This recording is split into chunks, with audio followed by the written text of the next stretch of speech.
반려견의 성격은 다 다릅니다. 강아지의 성격은 어떻게 만들어지는 것일까요?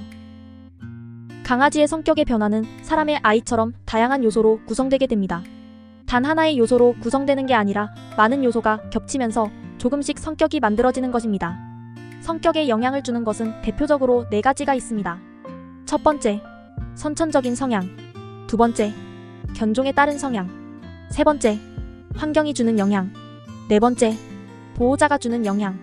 이 4가지 중 오늘은 4번째에 해당하는 보호자가 주는 영향에 대해서 알아보려고 합니다. 부모가 같은 강아지여도 같은 견종의 강아지여도 어떤 보호자가 키우냐에 따라 반려견의 성격이 달라집니다. 멋진 반려견으로 성장하기도 하지만 보호자의 잘못된 행동 때문에 문제 행동이 많은 반려견으로 성장하기도 합니다. 반려견의 대표적인 문제 행동으로는 이런 것들이 있습니다. 첫 번째, 사람 또는 개나 다른 동물을 공격하거나 위협하는 행동. 두 번째, 편식하는 행동. 세 번째, 산책할 때 가고 싶은 곳으로 리드줄을 당기는 행동. 네 번째, 보호자의 통제를 무시하거나 반항하는 행동. 다섯 번째, 원하는 것은 뭐든 쟁취하려는 행동. 이러한 문제 행동이 나타나는 반려견의 경우에는 대부분 보호자의 잘못된 행동 때문입니다.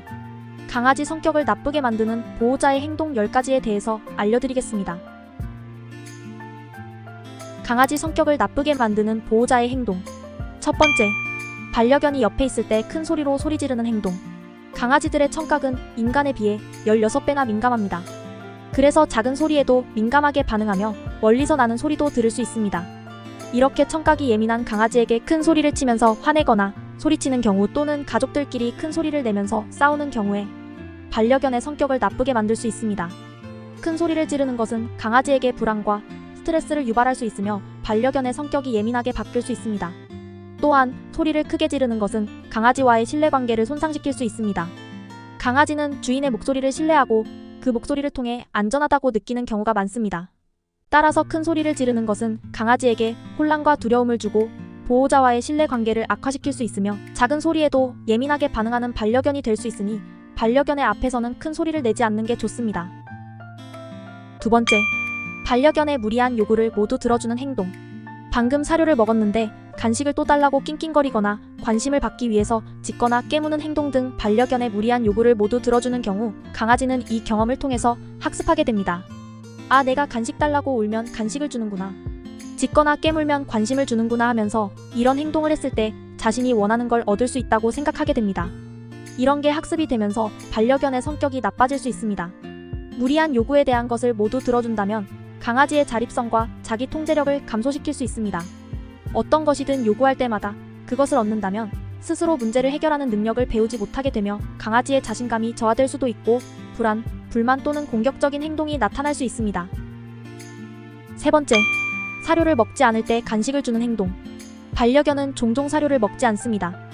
편식을 하는 강아지가 있으며 아파서 안 먹는 경우도 있습니다. 이것을 구분할 수 있는 방법은 활동량을 체크해 보시면 됩니다. 사료를 먹지 않지만 평소와 활동량이 비슷하고 활발하다면 편식을 하고 있다는 것이고, 사료를 먹지 않고 평소보다 기운이 없어 보인다면 아파서 안 먹는 것일 수 있습니다. 만약 편식해서 사료를 먹지 않는 강아지에게 걱정된다고 사람 음식이나 간식을 주는 경우 강아지는 사료를 먹지 않으면 간식을 준다는 게 학습이 되어서 평생 사료를 먹지 않을 수 있으며 과도한 간식 섭취와 사람 음식 섭취로 인해 비만이 될 수 있습니다. 비만이 되면 반려견의 건강에도 문제가 생기기 때문에 편식을 하는 반려견이 있다면 사료만 급여해 주어야 하며 급여 후 10분 내로 먹지 않으시 바로 치워야 합니다. 네 번째, 반려견을 아기 취급하는 행동. 반려견을 아기 취급하는 행동으로는 틈만 나면 안거나 쓰다듬는 과한 스킨십하기, 시도 때도 없이 안고 다니기, 사고를 쳐도 오냐오냐 하기 등이 있습니다. 강아지는 1살이든 10살이든 귀엽고 사랑스럽기 때문에 아기 같은 건 사실입니다. 하지만 보호자가 계속 반려견을 아기 취급을 하게 된다면 정신적 성장에 방해를 하게 됩니다. 그래서 반려견은 사소한 자극에 스트레스를 받아 짖음이나 공격적인 행동을 보일 수 있습니다. 성견에게는 성견을 대하듯 해줘야 정신적으로 성숙하고 건강한 정신을 가지게 되고 자립성도 가지게 됩니다. 성견이 된 반려견을 키우고 계시다면 과한 스킨십을 줄이고 강아지 혼자 할 수 있는 활동을 가르쳐주고 강아지 혼자 쉴 수 있는 아늑한 공간을 만들어주는 게 좋습니다. 같이 집에 있을 때도 하루 종일 같이 접촉해 있는 게 아니라 같이 접촉해 있는 시간을 가지고 난 후에는 서로 각자의 시간을 가지기도 해야 합니다. 다섯 번째, 쉬고 있는 반려견을 귀찮게 하는 행동. 반려견도 무리한 산책이나 운동을 한 날이나 오래 차를 탔다거나 날씨의 영향 때문에 휴식과 재충전을 위한 시간이 필요합니다. 편히 쉬고 있는 강아지를 만지고 껴안는 등의 행동을 통해 휴식을 방해한다면 스트레스를 유발할 수 있습니다. 또 휴식을 취하고 있는 반려견을 갑자기 만지게 되는 경우 강아지는 깜짝 놀라게 될 것입니다. 이게 반복이 되면 편히 쉬지 못하고 쉬는 시간에도 주의를 경계하게 되며 손길이 다가오는 것만 느껴져도 으르렁거리는 등 방어적으로 대하게 될 것입니다. 반려견의 성향에 따라 보호자의 근처에서 쉬고 싶어하는 강아지도 있습니다. 하지만 우리 집 반려견은 쉴 때마다 구석진 공간으로 간다면 외부 자극을 받지 않고 안정적으로 쉬고 싶다는 것이니 내 옆에서 강아지가 멀리 떨어진다고 서운해하면서 굳이 찾아가서 만지고 껴안는 등 귀찮게 하지 마시고 반려견 혼자서 편히 쉴 수 있도록 충분한 시간과 편안한 환경을 제공해주는 게 좋습니다. 편한 휴식을 하고 재충전이 된 반려견은 알아서 보호자의 옆으로 올 것입니다.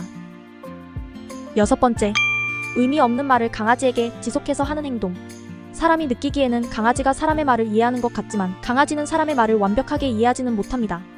대부분 톤, 억양, 몸짓 등을 통해 사람의 의도를 파악하고 보호자의 명령이나 지시에 반응하게 됩니다. 따라서 반려견에게 의미 없는 말을 지속해서 하는 것은 강아지가 혼란스러워하거나 불안해질 수 있으며 스트레스를 받을 수 있습니다. 이로 인해 반려견의 성격이 예민해질 수 있습니다. 이뿐만 아니라 보호자와 반려견의 신뢰관계에 영향을 미칠 수 있으며 보호자가 하는 말의 가치가 떨어지게 됩니다. 강아지는 보호자의 음성과 톤을 통해 안정감을 얻고 의사소통을 이해하기 때문에 의미 없는 말을 강아지에게 지속적으로 하지 않는 것이 좋습니다. 7번째, 낯선 사람이 반려견을 함부로 만지게 두는 행동. 대부분의 강아지는 새로운 사람이나 환경에 대한 조심성을 가지고 있습니다. 그래서 낯선 대상이 반려견을 함부로 만지게 그냥 둔다면 반려견은 불안해할 수 있고 두려워할 수 있습니다. 특히 강아지가 적절한 사회화를 받지 않았거나 과거에 부정적인 경험을 했다면 더욱 그럴 수 있습니다. 반려견을 함부로 남이 만지게 둔다면 보호자와 반려견과의 신뢰를 훼손시킬 수 있으며 강아지가 직접 자신의 몸을 지키기 위해 공격적인 행동을 할 수도 있습니다. 강아지는 보호자나 가족 구성원과의 상호작용에서 안정감을 느끼며 새로운 사람이나 환경에 대한 긍정적인 경험을 통해 사회화가 됩니다. 따라서 낯선 대상이 반려견을 만지는 것은 강아지가 적응할 수 있는 속도와 방식에 따라 다를 수 있지만 일반적으로 반려견의 성격에 부정적인 영향을 줄 수 있습니다. 이러한 상황에서는 낯선 대상이 강아지와의 상호작용을 조심스럽게 할 수 있도록 하며 반려견이 편안하고 안전한 환경에서 새로운 경험을 할 수 있도록 해준다면 더욱 좋을 것입니다. 8번째, 산책을 하지 않는 행동. 강아지에게 산책은 신체적 운동과 정서적 활동을 제공합니다. 새로운 자극을 제공하고 스트레스를 감소시키며 불안을 완화할 수 있는 활동입니다. 충분한 운동을 하지 못한 강아지는 에너지가 쌓여서 스트레스를 받을 수 있으며 에너지를 발산하기 위해 이유 없이 짖음, 물건 파괴 등 문제 행동을 보일 수 있습니다. 또 운동이 부족한 경우 반려견의 체중 조절이 어려워 신체적 건강에도 부정적 영향을 줄 수 있습니다. 운동 부족으로 인한 피부 질환, 근육 약화, 관절 문제 등의 건강 문제가 발생할 수 있습니다. 산책을 통해 강아지는 다른 강아지나 다른 동물 또는 새로운 사람과의 상호작용을 하고 경험하며 사회화가 됩니다. 산책을 하지 않거나 부족한 산책을 하는 경우 사회화 시기를 놓쳐서 다른 대상과의 사회적 상호작용에서 어려움을 겪을 수 있으며 보호자와 가족 구성원들 외의 모든 대상을 경계하고 짖을 수 있습니다. 9번째, 훈련을 하지 않는 행동. 강아지를 훈련시켜야 하는 이유는 여러 가지가 있습니다. 가장 중요한 이유는 안전을 위해서입니다. 훈련된 강아지는 주인이나 주변 사람들에게 위협이 되지 않을 확률이 더 높으며 훈련을 받은 강아지는 부적절한 행동을 하지 않으며 예측 가능한 안전한 환경을 만들어줍니다. 일반적으로 훈련은 강아지와 주인 또는 가족 구성원 간의 상호작용을 개선하고 강아지의 행동을 관리하여 안전하고 행복한 생활을 보장하기 위해서도 필요합니다. 하지만 간혹 불쌍하다며 훈련을 시키지 않는 보호자분도 계십니다. 기본적인 훈련이 되지 않은 강아지는 이웃들에게 피해를 줄 수 있으며 예기치 못한 큰 사고로 이어질 수 있습니다.